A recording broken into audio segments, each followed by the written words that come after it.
Good day to everyone. So welcome back to my channel, and for today's video we are going to talk about selection and use of teaching strategies, the same reference with what I have used from the previous topic. So why do we need to study selection and use of teaching strategies? Because not one teaching strategy is applicable to every content that we're going to teach to our students.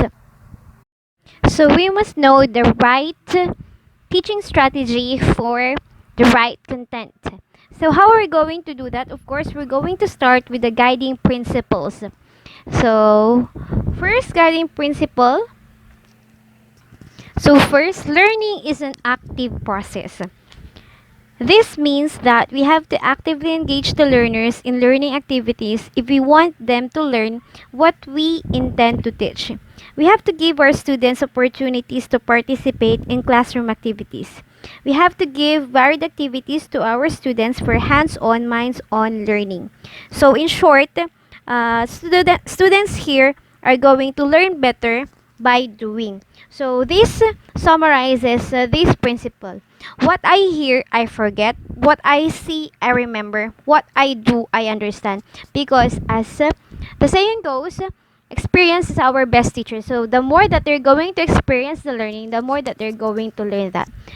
Okay, next principle is the more senses that are involved in learning, the more and the better the learning. Of course, for more and better learning, the learner must appeal to their senses. All senses if possible. Humans are intensely visual animals. The eyes contain nearly 70% of the body's receptors and send millions of signals along the optic nerves to the visual processing centers of the brain. We take in more information visually than through any of the other senses. So, we are saying here that the sense that should be focused on is the sense of sight, and the other senses follow. But of course, it's good if there is an integration of all the senses, because the more senses involved in the learning process, then the more that they could learn what you are teaching them. So third, a non-threatening atmosphere enhances learning. So as a teacher, you must create a non-threatening atmosphere that is conducive to learning. So you as the teacher will act as their second parent, letting them feel that there is future in them, and that with proper guidance, with correct perseverance, and enough effort, then they could achieve what they are going to achieve, result they are desiring to have. And then we have the fourth principle. Emotion has the power to increase retention and learning. We tend to remember and learn more those that strike our hearts. In fact, the more emotionally involved our students become in our lesson, the greater the impact. So that's why we've been studying the balance of cognitive aspect and affective element. It is because without the emotional value of the lesson that we are teaching them, then they are most likely not to remember what you are teaching them. So, involve the emotion in learning as teachers. Cognitive processing is emotionally charged. Without the emotional dimension, our subject matter will remain cold and lifeless. It's like the lesson that will be forgotten. So it must not be that way. We know that it is important for us teachers too that the things we've been teaching to our students will be remembered, not just inside the classroom, not just by that time, but for the rest of their life. And then we have the fifth principle. Learning is meaningful when it is connected to students' everyday life. That's why Department of Education has a good curriculum when it comes to including performance tasks in different subjects. It is because the students need to know why they need to learn such lesson and they need to do such activity. So there, from the performance task, a teacher is going to cite a situation, and then they're going to apply the theories, the principles that they have learned on solving the problem seen in the situation. And then,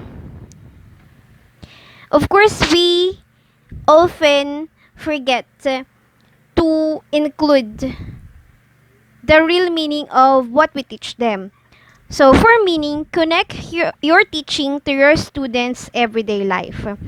That's why sometimes it is really applicable if you're going to ask your students, have you encountered this situations, scenarios in your life?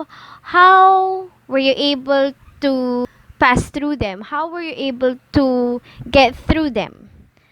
Because the more that they're attached to the situation, then the more that they're going to remember your lesson. And then we have the sixth principle. Good teaching goes beyond recall of information. So we have already tackled this one, that in order for us to teach beyond just information, we need to trigger other thinking skills that they have, such as the critical and creative thinking, and those thinking skills belong to the higher order thinking skills.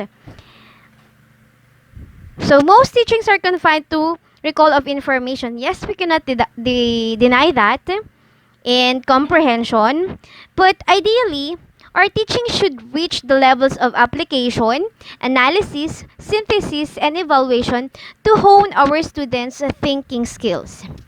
And last but not the least principle, an integrated teaching approach is far more effective than teaching isolated bits of information. So when we say integrated, this has a lot of meanings. It depends upon the context. In this context, the selection and use of teaching strategies, it has something to do with considering the multiple intelligences and the varied learning styles of students.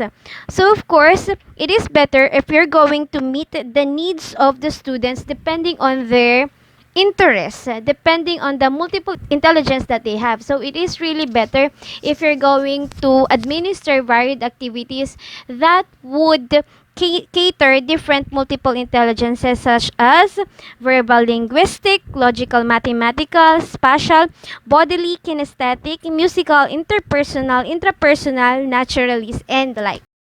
Another meaning of integrated teaching approach in a different context is that it incorporates successful research-based and brain-based instructional strategies. So let's have first the research-based instructional strategies. So when we say research-based, this is based from research, of course. So these are the findings that came out after researching for this one integrated teaching approach. So we have the first one. Without rehearsal or constant attention, information remains in working memory for only about 15 to 20 seconds. So you see that if you have taught something to a student and you didn't do some follow-up activities in order to have memory retention, then definitely that will just go away by seconds. So see, just seconds. So don't expect them that after teaching them different theories and principles in one session, you're going to include the quiz in that one session. Definitely, they're going to have low score from your test. So you give them memory aids. Okay, another research-based instructional strategy is that learning is a process of building neural networks. This network is formed through concrete experience, representational or symbolic learning, and abstract learning. Well, the video for the concrete, symbolic, and abstract learning is uh, separated with this video. But the important thing in this instructional strategy is that you need to get deeper to what you are teaching them. This finding implies that teaching strategies that make the students experience the concrete through field trips, use of realias or real things, or through the actual experience in solving authentic problems in the community are effective. From the concrete level of learning, we go higher to the symbolic and to the abstract levels. If we at once begin with the symbolic or abstract, we face the risk of disappointment and failure. Next, our brains have difficulty comprehending very large numbers because we have nothing in our experience to hook them to.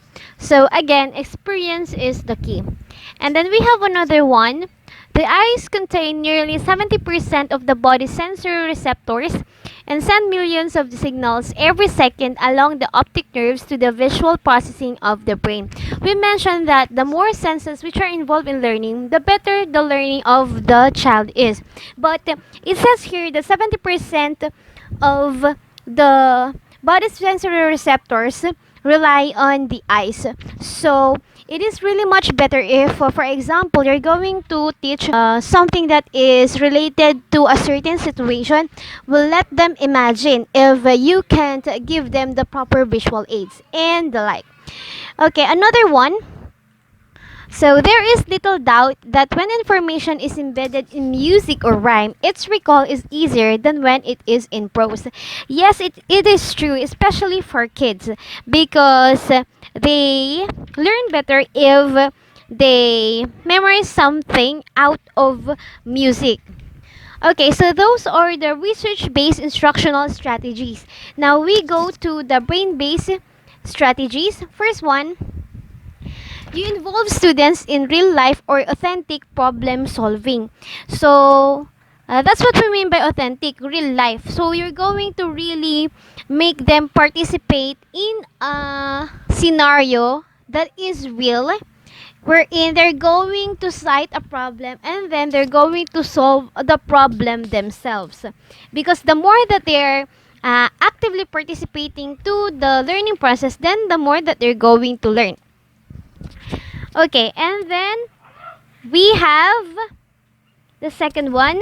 Use projects to increase meaning and motivation. How do you increase the meaning of a certain topic when you use projects? Projects, we have the examples portfolio, compilation of everything. You know, when they get to realize that their efforts and those activities are being appreciated, then the more that they are likely to be motivated to learn more. Not just under your subject, under your advice, but for real life lessons. And then we have another brain based strategy, simulations and role plays as meaning makers. This one is really good to administer in your class. A simulation. So, during simulation, they get to realize the problems that they could already face. And then role plays that you could never imagine how creative your students are. So, they're going to have their inputs of their real life experiences and the role plays, and you will be shocked that there are those scenarios in which it's least from your expectations. And then we have another classroom strategies using visual processing. Okay, so a picture is worth 10,000 words. Yes, it's really true.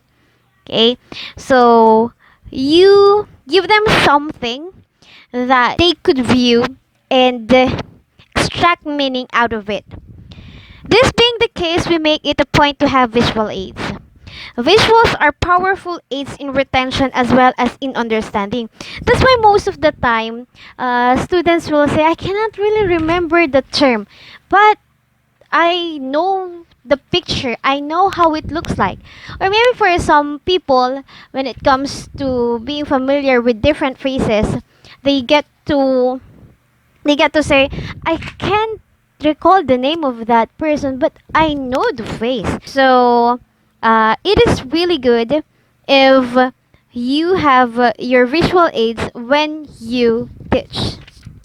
Well, being aided with a lot of technological materials, you could already make use of the available graphic organizers, charts in the Microsoft files. Okay, so next one is songs, jingles, and raps. Yes, we mentioned that music is really helpful when it comes to memorizing, and we have a lot of categories when it comes to creating music. So we have songs, jingles, and raps. And mind you, they really enjoy this one if they have these kinds of activities. One of my students said that they were able to answer the exam related to multiple intelligence by just recalling or singing the song they created for such topic, multiple intelligence. So that's really fulfilling to me as the part of the teacher. So this one, this is students in recalling important information. So we have examples. We remember the number of days each month with the help of the rhyme. 30 days, September, yes, if you just know the song. Or we count the peaks and valleys of our knuckles, right? So there. Okay. And then we have your writing strategies. So make students write their own problem and make them ask their classmates to solve them. So in English, you could make use of incomplete statements. So I think, and then so on and so forth. You see that there will be a lot of ideas that will be generated from those students. And then we have active review. What is this? Instead of the teacher conducting the review, students are given their turn. So, review days are planned and organized to give enough time for students to prepare for the holding of a review. So, this technique strengthens synapses. Okay, so it will be group of students, or I don't know if you have experienced this with your classmates, but you review better if your classmate is the one who is teaching you the difficult things that were taught by your teacher. And then we have hands-on activities. Concrete experience is one of the best ways to make long-lasting neural connections. Aristotle said, what we have learned to do, we learn by doing. So this is really more applicable for skills. All right. And then another meaning of integrated approach, interdisciplinary and multidisciplinary. So for example, if you teach science, you interrelate and connect the topic care for environment with the kinds of pollution and global climatic changes. So you see that the title of what you're going to teach them is the kinds of pollution and global climatic changes, but you were able to integrate care for environment. So that's interdisciplinary. Okay, and of course, two other subjects such as math and science, some of the methods which are being tackled in math are applicable to the subject science. And then we have another meaning of integrated in a different context. Okay, an instructional approach is also integrated when it includes acquisition of knowledge, skills, as well as values. Okay, so there, knowledge, skills, as well as values, the balance of cognitive aspect and affective element again. All right, and then we have the last but not the least guiding principle. There is no such thing as best teaching method. The best method is the one that works, the one that yields results. So, as a teacher, for real, you're not really going to compare yourself to another teacher, even if both of you teach the same subject. Why? Because you have different classes, different kinds of students, and different you. You know, you're unique by your own. So, the best teaching method is the one that works for you, works for the student, for you to have a better learning process. And then the one that really yields results, the one that really give positive results from the students. All right, so that's it for this selection and use of teaching strategies. Stay tuned because we're going to tackle another topic for this course. Thank you. God bless. Stay safe and mabuhay tayong lahat.